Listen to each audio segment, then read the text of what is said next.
In this video, you guys are going to learn about what I feel is the most important move you can make in the downswing that all good players have. It doesn't matter what mistake that you're making, you must be doing this if you want to be a consistent ball striker. So I'm going to be explaining what this move is and how you can practice doing it to improve your game. And like always, if you guys enjoyed this video, please leave a like. And if you are new to my channel, please subscribe to see more golf-related content in the future. Now let's get into it.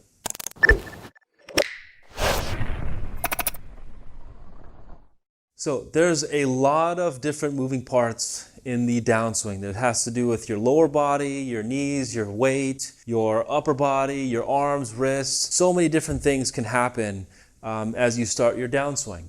But if I had to choose one above all else, it would have to be something that'll give me the best possible contact that I can get. So if you want to enjoy this game to its fullest, you have to be able to strike the ball well enough and consistently enough to get the ball in the air and to give yourself, predictable distances most of the time. If you're not able to strike the golf ball correctly or very well, it's really hard to have any form of predictability in this game. So you're not going to be able to enjoy it as much. So the question is, what move is going to give us the best possible ball contact?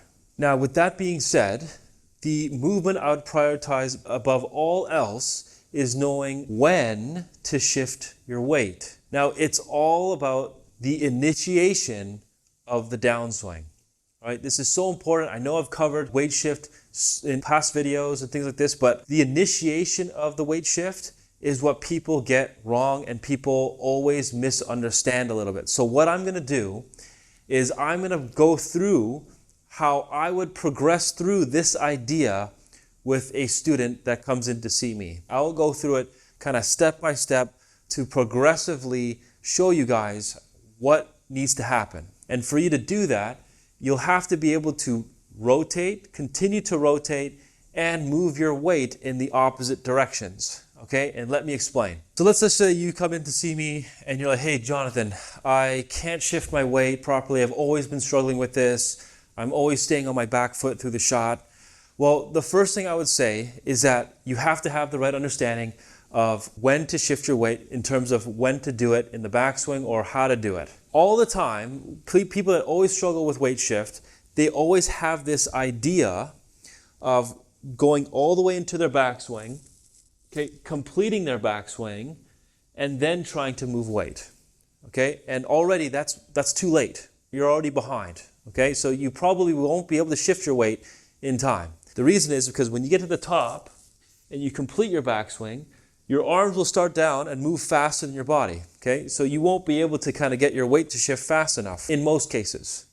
So the first thing to understand is when or what the general sequence is to achieve weight shift. Okay, now I've used this downshift board before. Whenever I use this, some people in the comments are saying that I'm swaying, okay? And just remember, I'm standing on a board here that's tilting right and left. So it's meant to exaggerate the feels a bit. Also, people don't clearly understand the difference between what a sway is and what weight shift is. So swaying is when you're actually moving your lower body right or left, like this, or your head or your upper body right or left, like this.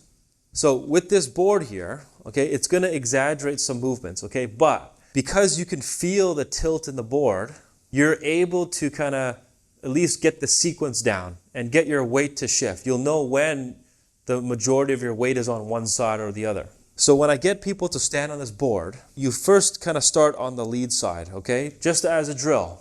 The sequence I always tell people is that it has to initiate with some amount of a little bit of weight shift to the right, okay? It doesn't have to be like a crazy amount like this, okay? That's not what I'm saying. Is you just shift weight just enough to get the board to tilt. So you can see that it's tilting on one side just slightly. And then I turn, okay? And then as I start, I'm shifting the board to the left. So that means the majority of my mass or my weight, it goes back onto my lead foot. I don't have to do this huge freaking move like this. It's just very gentle and it's very slight. At least what this does, it gives you the idea of the sequence of a shift, slight shift to the right, followed by a turn, followed by a slight shift back to the left, followed by a turn. Okay? That is the general sequence. A shift, turn, then a shift, and a turn. Okay? Most people will initiate, they won't be able to do this drill. Most people will turn and then shift, turn and then shift, which is the total opposite of what you need to do. So it's a shift, followed by a turn, then a shift, then a turn. Okay? So you always have to shift before you make a turn. So now, once people understand this drill, I can get them to do that pretty quickly. Okay, understand the sequence there. Then we just remove the board because we have to make it smooth, right? Most people will be pretty mechanical with the board. They'll go to the right, then they'll turn, and they'll move the board left, and then they'll turn. So to make it smooth, it's all about how you're shifting from the top of your backswing to the left, okay? So the next drill that I get people to do, once they understand that, is they can just hold their club in front of them like this. And what they're going to do is they're going to turn their chest and step to the left. Okay, they're going to turn their chest and step and move their weight to the left. Kind of like this. Okay, so when I'm doing that, I'm doing two things at once. So I'm obviously turning my chest in one direction, but I'm moving my weight in the opposite direction. Okay? So once they have a feeling for this, and they can do this pretty well, okay? And once they understand that, then they have to apply this feel after they shift their weight back onto their trail side. So now we bring the board back, okay? Now that same feeling, right? You'll shift a little bit to the right, and then you'll turn and shift to the left. Okay? It's the same feel without the step. Okay, so you're going to shift the board to the right, you're going to turn, you're going to move the board left. Shift to the right, turn, move the board left. Okay, so you're effectively changing the direction of your weight while still making a full turn into the backswing. That's how you're going to make it smooth, right? So now, if I do it smoothly, it goes right, turn, and left. Right, turn, left. So now that people have that understanding, now I remove the board completely and we start doing practice swings with the club, okay?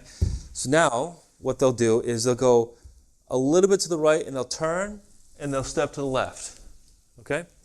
They go a little bit to the right, they'll turn and then step to the left.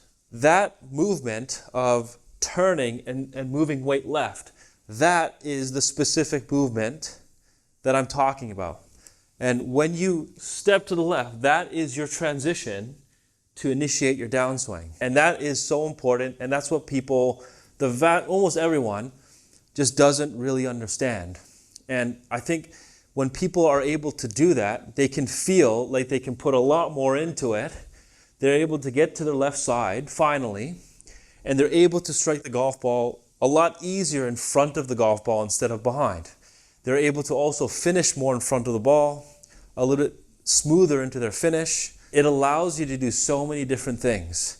And this is why I feel like that movement of you kind of turning and moving to the left side, kind of almost at the same time, is one of the most important movements to have in your downswing.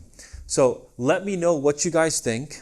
If you have one of these boards, great. You can go through this entire progression that I just explained to you. If not, I can leave a link to this board if you want this specific board in the description box for you. That way, if you have this, at least you have some form of physical feedback to know when your weight is shifting relative to everything else. Once you can go through that progression, you'll understand what I mean by when you're turning and moving your weight in different directions and what it should be feeling like. You'll feel like it happens much sooner than you think. And if you're able to understand that effectively, you will definitely improve your ball striking, your ball contact, all of these things, and finally be able to shift your weight correctly. Okay, thank you guys so much for watching. Now, if you have any questions about anything that I talked about, you can leave a comment down below. If you guys want to take a look at what my online lesson programs are like, I will also leave a link to that in the description box. I'll see you guys next time.